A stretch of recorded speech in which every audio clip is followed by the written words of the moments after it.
What's happening, folks? Back with another reaction, and we're back with some more of the violin wizardry of Taylor Davis and the album The Anime and Game Collection 2014. Thank you to those who've taken an interest here, because I have been amazed by her violin artistry and her choice of source material, which I find very compelling as someone who has long been into video games and anime as well.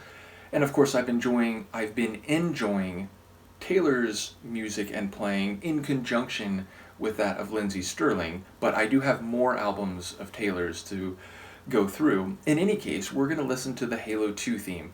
Now, some of you know I do play the Halo games, and I have for over 20 years, indeed for about 25 years, meaning the very first Halo game came out for the Xbox. It was like a launch title, as they call it, in 2001, and my brother had the Xbox very early on, and he had Halo. And just one day he introduced me to the game, and I was hanging out with my friend Brendan, and we played it, and we played, like, I think pretty much the entire campaign in one go. We were so locked into it, and I became a massive fan of the game, which is funny because I never played any first-person shooters before that.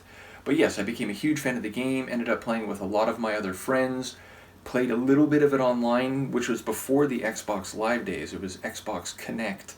But yes, the launch of Halo 2 was, for me, the most significant, gaming event in my own gaming life. Now, to be fair, there are games that I put on the same level and maybe even have more nostalgic feeling for me, like Chrono Trigger, like Shining Force, like Chrono Cross, like Phantasy Stars 1 and 2, and there are a number of games from the 8 and 16-bit era which will always be, in my conversation for favorites.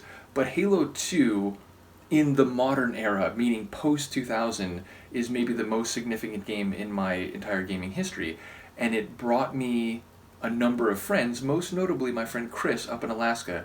And I hope you do see this video, Chris, because we continue now. We met in 2004 when Halo 2 was launched, and I started playing online on Xbox Live. And we play it to this very day. So more than 20 years later, we continue to play the Halo games. In any case, the Halo 2 theme built off of the atmosphere and some of the melodies of Halo 1. And the theme from Halo 1, the sort of Gregorian chant-style theme from Halo 1, is legendary. I don't know if I reacted to it. I have reacted to Under Cover of Night, and I think maybe one other Halo 1 tune, and I think maybe a couple Halo 2 tracks, like High Charity, I know I reacted to. But yes, the Halo 2 theme, it's iconic. Anyone who played the game back then and who was part of that online community, which was the first time I played a game online regularly and quite a lot, you'll just remember when you put in the game and you got to the menu screen, the track, the Halo 2 theme, would play. So this is a very significant track in my own gaming history and for many, many people around the world. And I think it's pretty much consensus among the hardcore Halo community, of which there are many, many people and many, many content creators right up into the present day. I think it's the consensus view that Halo 2 is the best of all the games. Even though there are a number of that have come more recently and had better technology to work with, the story of Halo 2 is just epic. And even the multiplayer, I think, was regarded as the biggest success of all the Halo games. So yes, Halo 2 is legendary. This track, in its original form, is legendary, and I'm very keen to hear what Taylor will do with it. So let's give it a listen. This is Taylor Davis and her violin cover, or version, of the Halo 2 theme, a track way back from 2004, though this performance of it is 2014.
emotional. Phew, I got goosebumps. I got all the feels, as the kiddies say. I definitely love what she does with it. There are parts of it that are more or less verbatim, though, arranged differently. And then there's some parts where I do think she's flourishing or embellishing or, making it her own track. And the way it's arranged is just fantastic. Of course, I love that we wait a little bit to hear her violin. There's also some electric guitar in there, which is in the game version of the track. And then there's that deep synth bass, which really gives it some power and import, if you will. And yes, I love the way it ended there, where it felt like it was just going to peter out, and then this solitary violin, sort of in the background, fading away. Absolutely beautiful. Of course, it's making me think about the game itself, the narrative. Again, it's, I think, the best written campaign in the entire series. Now, fair to say, it does end on a cliffhanger because they knew they were going to come back for a 3. Whereas Halo 1, there's even the line, I think we're just getting started, but you could play it and it's a bit more self-contained. And 3, the campaign is like the culmination of the first couple games, meaning like to play it as a standalone, it's like, wow, there must have been one hell of a prologue for this. So 2, it's part of this larger trilogy of games, and obviously there are more games after that, though fair to say, like, the original trilogy is like the core story, and then they did Bungie Studios, the company that created this franchise and made the first several games, and Reach is a prequel, very much in the vein of Rogue One a la Star Wars. But then the franchise changed hands, and a company that kind of Microsoft had developed called 343 Industries, and 343 is a reference to a character in the original Halo games, but they took over, and the games they've made, they're fun. I enjoy them, they have their own merits, but they're not on the same level as the original trilogy. So, number 1, the original trilogy is fantastic, and number 2, I think Halo 2 is the best game of them, and that is in large part because of the campaign. So I'm thinking about that as I'm hearing this, and I'm also thinking about, again, my now 25-year history in playing this franchise. I guess not quite, because I think it came out like November of 01, so it's like 24 and a half years or so.